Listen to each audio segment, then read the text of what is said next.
14세기 후반 고려 말의 혼란기에 쓰러져가는 국운을 되살리고 새로운 선풍으로 고려 불교를 쇄신하기 위해 혼신을 다한 선사가 있다. 국민왕과 우왕의 왕사이자 조선 개국에 지대한 영향을 미친 무학대사의 스승으로 조선시대를 거쳐 오늘날까지 700년이 넘는 세월 존경받아온 선각왕사 나홍스님이다. 청사는 나를 보고 말없이 살라하고 장공은 나를 보고 티없이 살라하네. 우리가 잘 알고 있는 나홍선사의 시입니다. 또 나홍선사는 사왕가를 비롯한 많은 우리말 가사로서 대중들을 교화하셨습니다.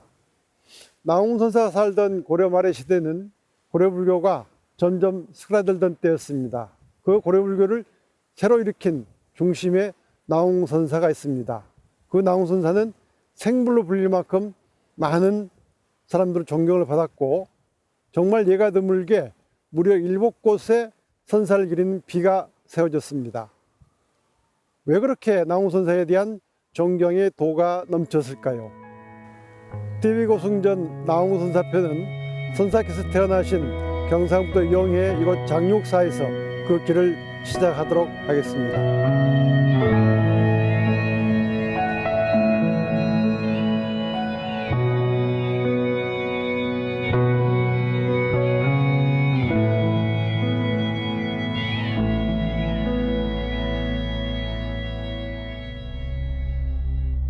경상북도 영덕에 자리한 장육사는 고려 말 나홍스님이 태어난 고장에 지어진 유서 깊은 사찰이다. 호는 나홍, 법명은 해근. 스님의 어릴 적 이름은 원해로 1320년 지금의 영덕군인 영해부에서 태어났다. 원의 압박과 권문 세족의 집권하에 정치적으로도 사회적으로도 혼탁했던 고려 후기. 백성의 고통이 나날이 깊어지던 시기였다. 나홍선사는 1320년에 태어나서 1376년에 입적하셨습니다. 이렇게 고려 끝자락을 살던 나홍선사의 시기는 고려불교가 어려움을 겪던 그런 시기였습니다.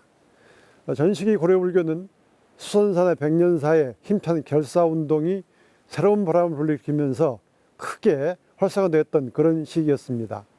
그런데 이 시기에는 고려 불교의 마지막을 고하듯이 여러 많은 그런 종파가 일어나면서 대신에 또 많은 그런 어려움을 보이게 됐던 시기였습니다. 나홍선사는 1320년에 이곳 영해에서 출생하셨습니다. 부친 아씨는 낮은 관리였고 모친 정씨는 어느 날 금빛 새가 머리를 쪼아서 알을 품에 주는 그런 꿈을 꾸고 임신해서 선사를 낳게 되었습니다. 부부가 곤히 잠든 밤, 나홍스님의 어머니는 황금빛 새 한 마리가 자신의 품에 알을 안겨주고 떠나는 꿈을 꾼다. 그리고 10달 후 세금을 내지 못해 관가에 끌려가던 길에 아이를 낳게 되는데 뒤늦게 이 사실을 안 관원이 풀어주어 숲으로 달려가니 까치들이 날개를 펼쳐 아이를 보호하고 있었다. 그 후로 마을에 까치소라는 지명이 생겨나 오늘에 이른다. 이런 큰 태몽을 가지고 태어난 나홍선사는 어려서부터 영특하다고 이름이 났었습니다. 그래서 이름도 원해라고 지었습니다. 선사의 소년 시절에는 모든 평범한 것을 그냥 놓치지 않고 그 뜻이 뭔지 왜 이게 있는지 그걸 아주 깊이 생각해보는 그런 생각이 많은 소년으로 성장을 했습니다. 그렇게 공부를 열심히 하던 선사가 어느 날 친구의 죽음에 부닥뜨리게 됩니다. 20살 때 그 친했던 친구가 갑자기 죽게 되었습니다. 어른들을 붙들고서 사람이 죽으면 어디로 가는 것입니까 하고 물어봤지만 답을 해주는 사람은 아무도 없었습니다. 그래서 청년 나홍은 그 의문을 풀기 위해서 머리를 깎고 출가를 결심하게 됩니다. 영특하고 매사에 열성적이던 청년에게 찾아온 생애 첫 시련. 각별했던 친구의 죽음 앞에 처음으로 무상을 느끼고 절망과 방황의 시간을 거친 20살 청년은 사람은 왜 죽는가? 죽어서 어디로 가는가? 이 깊은 슬픔은 어디서 오는가에 대한 답을 찾기 위해 집을 떠났다.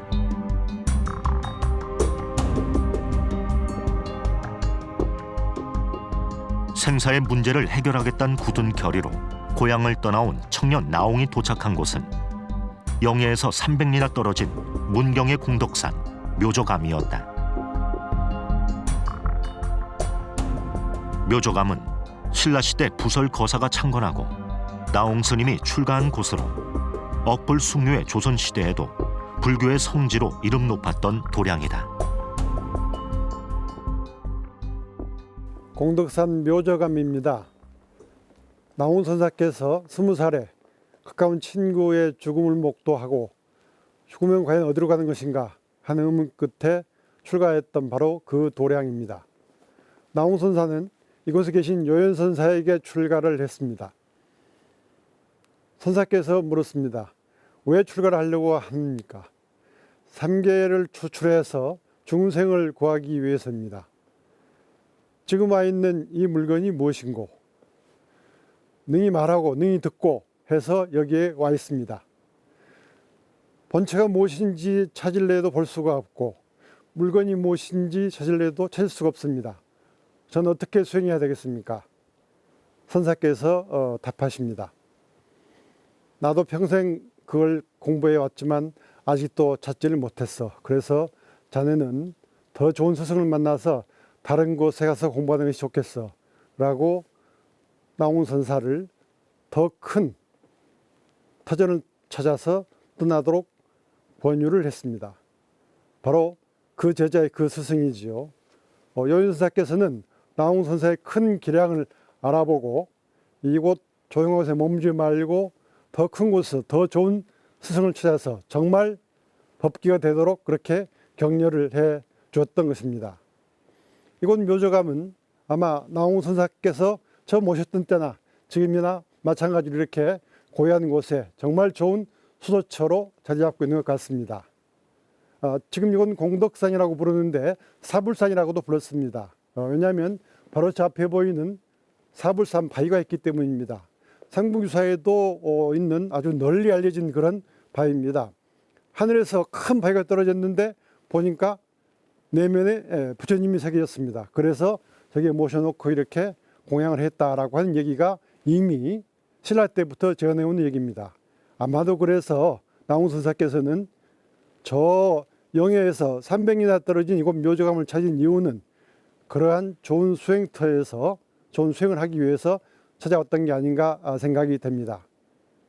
나옹 선사는 스승 요연 선사의 가르침대로 이내 이곳을 떠나서 회암사에 가서 4년 동안 열심히 수행한 끝에 큰 깨달음을 얻게 됩니다. 그래서 이곳 묘저감은 나옹 선사의 발심처이자 첫 출발 도량인 그런 뜻깊은 곳이 되겠습니다. 훗날 나옹 스님은 왕명을 받아 밀양 영원사로 가던 도중 여주 신륵사에서 입적했다. 제자들이 여러 사찰에 사리탑을 모셨는데 묘저감도 그중 한 곳이다.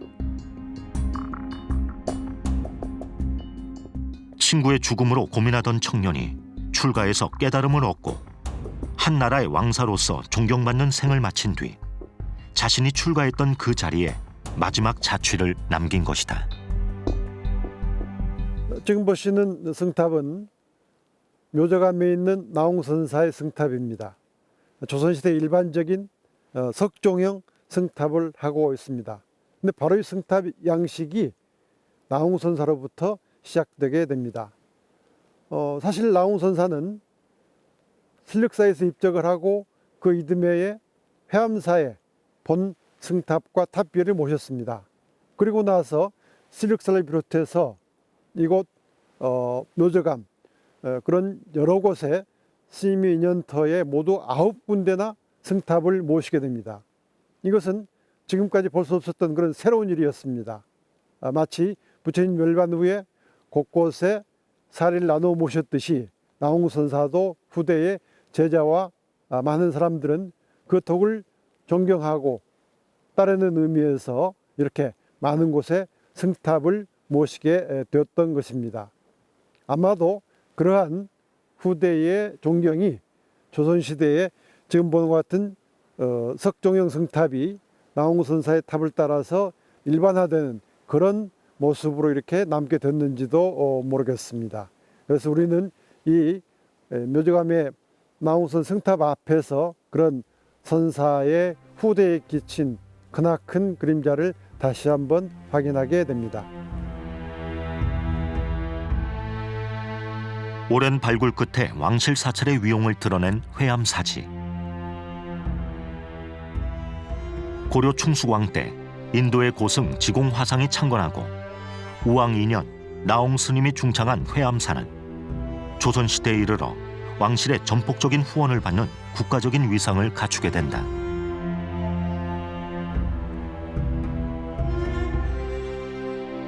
조선의 왕부터 일반 백성에 이르기까지 많은 이들의 귀처가 된 회암사. 그 기틀을 마련한 분이 나홍 스님이었다. 이곳은 회암사입니다.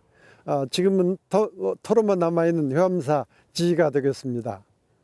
묘저감에서 요연선사와 작별한 나홍선사가 더 큰 공부를 하고 깨침을 얻기 위해서 찾은 곳이 이곳 회암사였습니다. 물론 아마 나홍선사 처음 찾았던 회암사는 지금처럼 큰 규모는 아니었던 걸로 생각이 됩니다. 나홍선사는 이곳 회암사에서 여러 공부를 한 끝에 드디어 4년 만에 큰 깨침을 얻었습니다. 그래서 평생 선사로서 고려 불교를 이끌 수 있는 그 원동력을 이곳 회암사에서 갖게 되었습니다. 이 회암사는 나중에 나홍선사가 지금과 같은 큰 대찰로 중창을 해서 우리나라에서 가장 거대한 그런 규모를 갖추게 됩니다. 그 첫 단초가 바로 나홍선사가 이곳에서 깨달음 얻었던 그 큰 자리라고 하겠습니다. 그러니까 회암사는 나홍선사에게는 깨달음의 도량이자 바로 중창으로 고려불교를 크게 일으켰던 그런 중흥의 도량이기도 한 것입니다.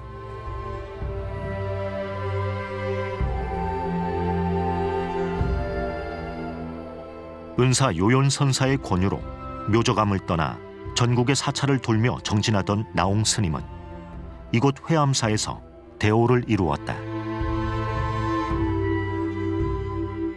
삶과 죽음의 문제를 마침내 해결한 것이다. 4년 동안의 치열한 정진 끝에 드디어 큰 깨침을 얻었습니다. 그러나 나홍선사는 그 깨달음에 만족하지 않았습니다. 그래서 여러 당시 고려 스님들이 그랬던 것처럼 원나라에 가서 더 큰 법을 배워오고 싶었습니다. 10년 동안의 원나라 수학기간을 통해서 나홍선사는 여러 선지식들로부터 큰 법을 듣고 그 인가를 받아오게 됩니다. 첫 번째 만남은 대도에서 지공선사와의 만남이었습니다. 지공화상은 원래 인도분인데 중국에 와서 법을 펴고 있었고 또 고려에도 와서 3년 동안이나 머물면서 고려 사람들에게 생불처럼 추앙받았던 그런 분이었습니다. 대도 법원사에서 지공화상을 찾은 나홍선사에게 화상이 물었습니다. 육지로 왔습니까? 바다로 왔습니까? 아니면 신통력으로 왔습니까? 신통력으로 왔습니다. 그럼 그 신통력을 좀 보여줘 보시죠. 나홍선사는 가까이 다가가서 다만 두 손을 맞잡고 가만히 있을 뿐이었습니다. 지공선사는 바로 그 장면에서 나홍선사를 인정하고 제자로 받아서 오랫동안 같이 수행을 하게 됩니다. 이런 지공화상과 나홍선사의 문답은 당시에 선 수행의 한 모습을 보여주고 있습니다. 즉 원래 본분이 무엇인가, 어떤 사람이 뭘 위해서 왜 수행을 하는가 하는 것을 그 문답에서 단적으로 보여주고 있는 것이죠. 원의 수도였던 대도 법원사에서 지공 화상을 만나 인가를 받은 나홍 스님은 10년 동안 중국 각지를 순례하며 당대 선지식들과 법거량을 이어갔다. 나홍 선사는 지공화상을 다시 작별하고 중국 곳곳을 돌아다니면서 선지식을 찾았습니다. 때로는 관음성지인 보타라카산을 찾기도 하고 또 강남의 여러 큰 절들을 찾았습니다. 그 중에 가장 중요한 게 평산철임선사를 만난 것입니다. 당시 평산선사는 임재종의 정맥을 이은, 그래서 강남불교의 가장 손꼽히는 고승으로 이름나 있었습니다. 선사를 찾은 나홍 선사에게 평산선사가 물었습니다. 어디서 못 하다 왔습니까? 지공화상에게서 1000개의 큰 칼을 가지고 수행하다 왔습니다. 그럼 그 칼 하나만 내보이시죠. 나홍 선사가 가만히 평산선사에 다가갔습니다. 그리고는 좌고를 꺼내서 평산선사를 때려쳤습니다. 평산선사가 무너지면서 이놈이 나를 죽이네 하고서 바로 그 자리에서 또 인가를 했다고 합니다. 우리가 흔히 듣는 깨달음 설화 중에 하나이죠.